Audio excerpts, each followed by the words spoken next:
Good afternoon. Wow, November 1st. This year, as I always say, is blowing by, and here we are. So I just want to welcome you to our Monday morning connection, Monday afternoon connection, Monday connection. Hope everybody had a great weekend. Um, I'm so thankful for our members and those of you who engage with the Miami-Dade Chamber. And today we have a special guest, Dr. Dr. Amber Williams. Dr. Williams, how are you? I'm good. How are you this morning? I'm doing great. Well, I'm going to read some of this.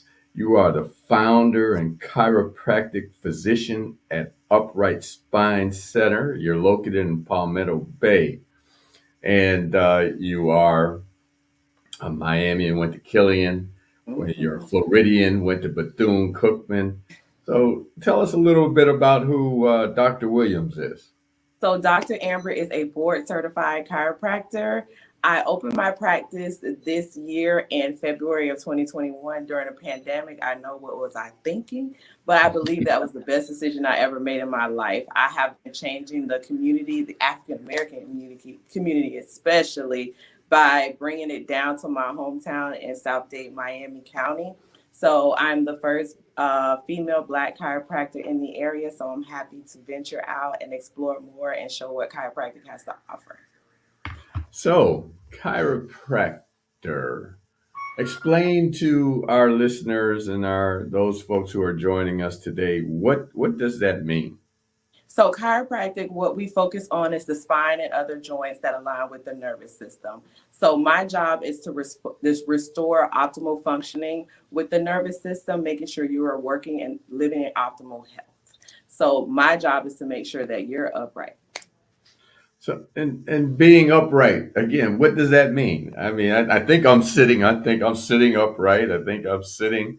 I think I stand tall. So go into to that a little bit. So with your posture can affect a lot of things, different organs in your body. A lot of people since the pandemic have been working from home. So we have a lot of people who do a lot of this with their shoulders and a lot of leaning to one side, giving you unbalanced hips and things of that sort. So sitting upright will allow you to have great health and help your organs function in the optimal way possible. So your spine has nerves that go to your different organs. So if your torso is turned and twist and things of that, you're putting a compression on that nerve and it's not able to send that message from the brain down to where it needs to go. Okay. So I'm sure a lot of us don't even know that. I think the word is misaligned. Yes. Um, and what does that mean to be misaligned?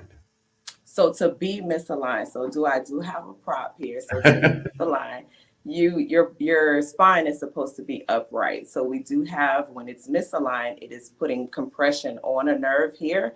And sometimes if people are injured in an auto accident or a slip and fall, it does cause this herniation. So our job is to reduce the herniation and to put your body in the right alignment so that you can go ahead and live in your optimal health. Right. And I hear people often talk about their, I guess the spine has numbers and their Yes. disc is whatever that particular disc is off and so on forth, so forth. Can you talk about that a little bit? Yes, so you have your cervical spine, which has seven vertebrae. Sometimes it can have an extra one. You have your thoracic spine that has 12, and then you have your lumbar spine, which has five. And some special people may have an extra vertebrae there, and your sacrum. So all of that is aligned in your actual spine. So you have different vertebrae that serve different purposes. Right. So what can, if you're having back pain or what you feel that you may be misaligned, what are some of the remedies? Remedies, as in, As not a pain relief, but from a medical perspective, I guess, which so is from a pain relief. So, from a medical perspective, what my job is to get you upright is to bring you into the office. I'll do a detailed consultation and examination to be specific. With back pain, it can be muscular. So, muscular meaning it could be your muscles that are deteriorating your spine to twist and turn to different positions, or you can be a traumatic event happening, either like an auto accident or a slip and fall. So each case is specifically different. So each treatment plan has to be structured and tailored towards the patient's needs. So it can be we do exercises here. We do modalities where it needs to be a massage in that area, ultrasound in that area, or either stretching, whatever is necessary to get you back into getting your body to where it was before the event occurred. Right. And I'm glad you mentioned stretching because I was going to go in this other area. You were talking about back pain, lower back pain. A lot of it probably does not want to use a proper term, and I'm sure I'm not, basically emanate or start from the back. It goes to that point of you saying stretching. A lot of it might be your hamstrings are tight or other, your leg muscles may be tight and pulling on your back. You want to talk about that a little bit? Yes. So what I like to tell everyone is when you get up in the morning, it is very vital that you stretch. A lot of us get up in the morning and just go. We don't give our muscles a wake up call. We just wake them up and alert them as we go. So with you waking up and stretching, even simple stretches of just turning, twisting your head, bringing your knees to your chest, something to activate the muscles to get them moving. If you just get up and go, by the time you go up throughout your day, especially those who are bending and lifting and doing things in repetitive motions, you're very wearing and tearing out of your muscles. So if you at least wake them up, activate them, and also it's very important to hydrate your muscles. A lot of people don't even drink water for the simple fact that they hate to say, oh, I don't have time to go to the restroom. You better make time for it, or your body will make time for it for you. Right. And speaking about stretching, actually, I happen to have the, I guess, pleasure of taking the opportunity. I studied yoga and then I became a certified yoga instructor. So stretching, as you said, is very important. And I talk about that because you say we jump up and we go, but the one thing, and obviously one of the terminologies that you use in yoga is downward facing dog or up dog. And that's the first thing you see a cat or a dog do when they wake up. They Yeah. stretch. And so it's to your point, it's something that we need to do when we get up in the morning. And it's funny you say that because that's what I tell my patients also. And when you watch a dog or a cat stretch, it's not like they're doing a 10-15 minute workout or anything. They wake up from their nap, they do that upward dog, and they're good to go. So I always tell patients when you hear us say stretch or exercise, move is the goal. Any bit of movement that you do is beneficial to you. Your body will help you in the long run. Well, thank you, sorry, in the long run. Right, right, right. You know, I was having what you call it, and remember the proper name, and you'll help me with it. I was having pain in my heels. What is that called? It is called plantar fasciitis. Yeah, exact plantar fasciitis, something like that. And the one thing that I learned, I mean, literally, and this was a couple years ago, I would get up and I was actually being very gentle and moving and walking. Like you said, you wake up to go to the bathroom, and my heels were really sore. And obviously, like I said, I teach yoga, and I'm like, I should be able to figure this out myself. So one of the things that I do now is before I even get out of the bed, I'm laying on my back. I stick my leg up in the air. I grab my toes, and I pull down, Forward. Yeah. and it stretches those ligaments, as I said, and it has really I wouldn't say totally relieved the pain, but I don't have that issue in the morning when I get up of really having to tenderly walk to the bathroom. So that's one of the things that I learned. What would be the thing that you would tell folks in terms of chiropractic? Because you know, there's been this misnomer about chiropractors. You know, I've heard they're gonna like mess your back up, and I know you heard the stories. So talk about why it's important and give kind of this, uh, you know, throw away that myth that chiropractic is not something that someone should do. I feel like chiropractic has a bad name because most people create different, or should I say, newer techniques. And granted, whether science shows that they work or not, for me, you don't necessarily have to reinvent the wheel. Now, with getting someone to understand the fullness of chiropractic is very specific. I feel like what works for me in my office is I'm very specific in where I adjust. So I'm explaining to the patient, this is the area I'm adjusting, why I am adjusting it, and these are the benefits of it. A lot of people watch crazy videos, and that's another thing I do. Have you watched any crazy videos? And there are people who are here that are sometimes terrified, but that will again mess up the adjustment because once your muscles lock up, now you're in a defense mechanism, and now it's hard for me to get the adjustment to go. So you have to really get your patient very comfortable to allow the adjustment to go through and follow through. So for me, with chiropractic, the way I approach it and what separates me is you just have to gain the trust of the patient. Let them know that this is not what you're going to see on TV or wherever you saw it from. And TikTok, I get so many TikToks about this is how chiropractors adjust, and they're just shoving and twisting and turning the neck and the back and the things. Yeah. That's I, not you how know, that works here at Upright. You're not going to be upright if I'm twisting and turning it and jamming and slamming your head against things. That's not how that works. yeah, I'm glad you said that thing about twisting the neck because, like you said, I've watched some of those YouTube videos or whatever, and I'm like, I don't know if I can, you might break my neck. Right. Right. I mean, I would, and I tell people all the time, why would you even watch something that scares you so bad to where you're having neck pain and you're looking at a video that's showing you, okay, I'm just gonna just ride this thing on out. I'm not gonna go to the chiropractor. I'm not gonna do this. I'm not gonna do that. And then you have those who go to the hospital. Okay, they have neck or back pain, and yeah, they're gonna prescribe you guys the muscle relaxers and the naproxens and all of that things, but it's still not getting you to the root cause of what's going on. So with everything, it takes time. With pain, it can happen acutely, or you can chronically be lifting so long and you get the alert. But with treatment plans, that's why I explain to my patients, because a lot of people come here and think, oh, she's going to adjust me one time and it's going to work. Everybody is different. It depends on how and what strain or wear and tear you put on your body. So trust the process. Trust me, there are plenty of testimonials that'll tell you that chiropractic works and is here to get to that root cause and stop you from taking all that prescribed medicine and just getting you into that pharmaceutical world. Just come on over to the natural side. Right. And I want to throw this out.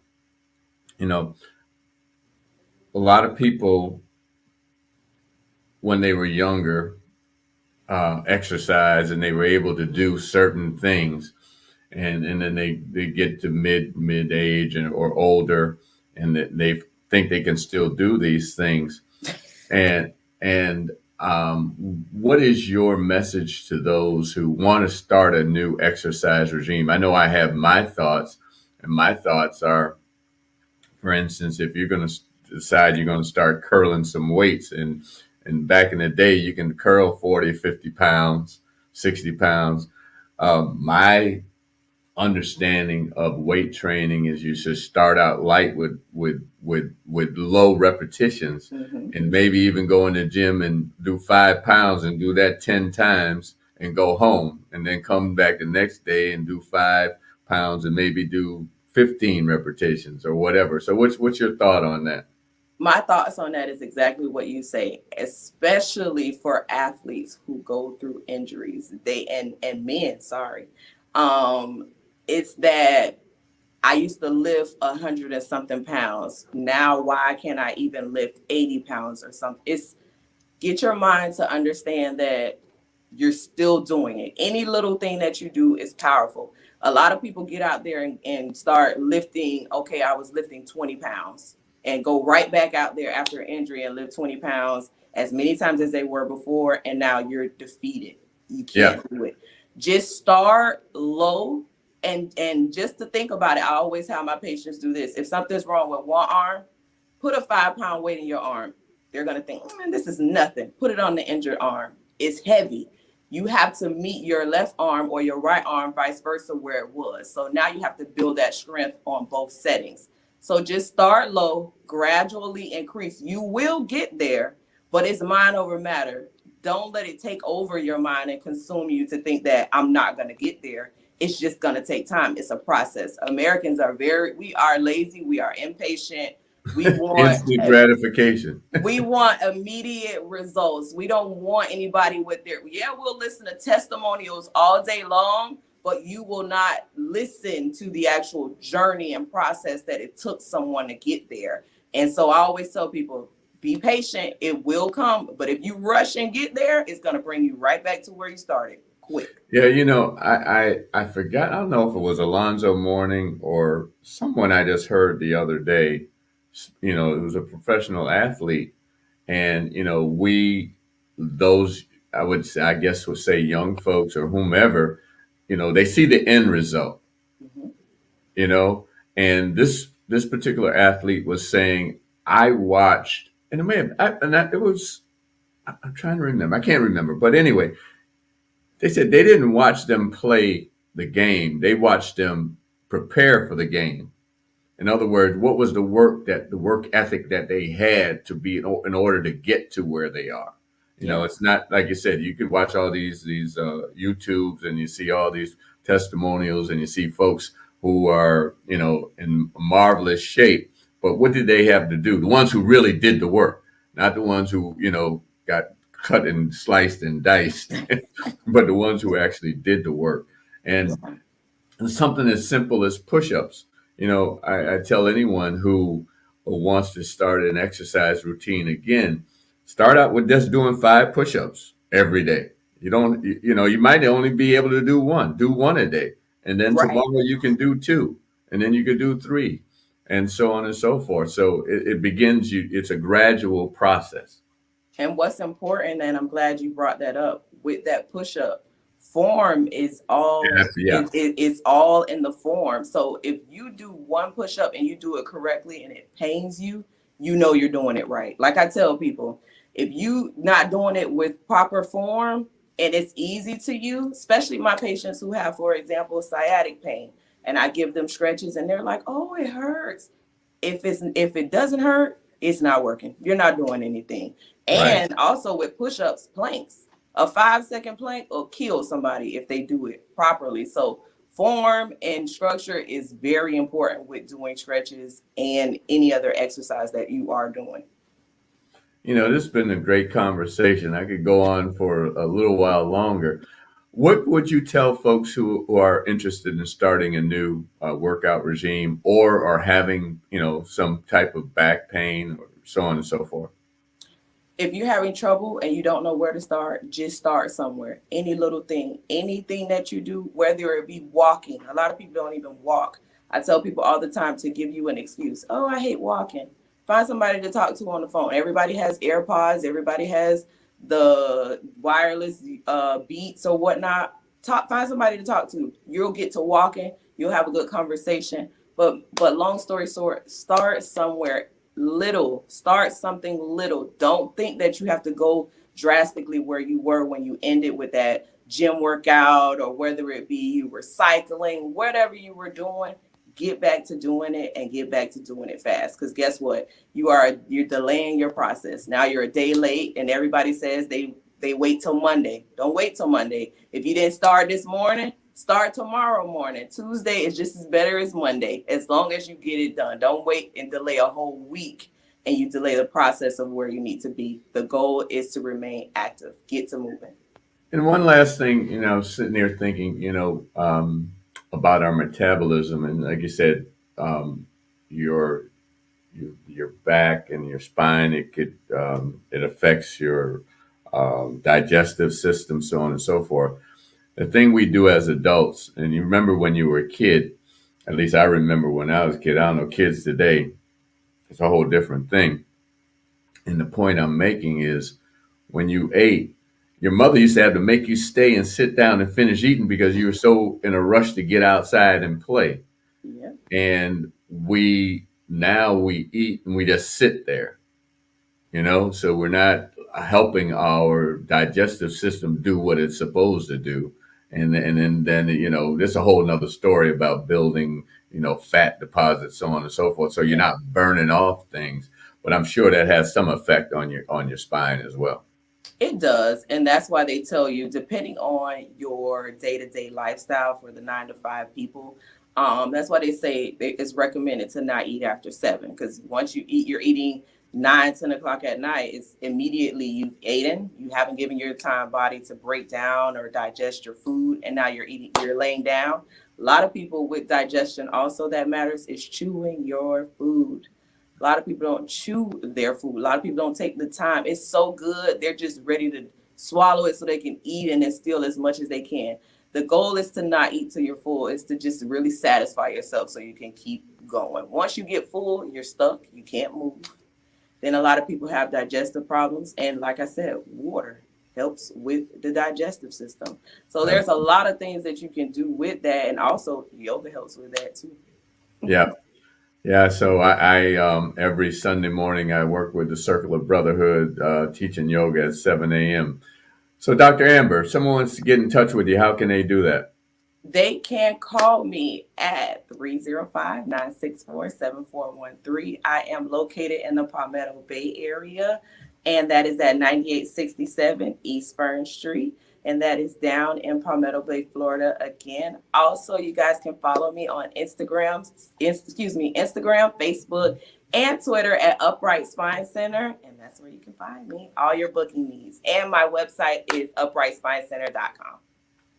And if you want to know more about the chamber, you can go to www.m-dcc.org, or you can call the chamber at 305-751-8648. Dr. Amber, thank you. This has been a great conversation. Look forward to continue engaging with you. Thank you so much for having me. This is a great interview. You guys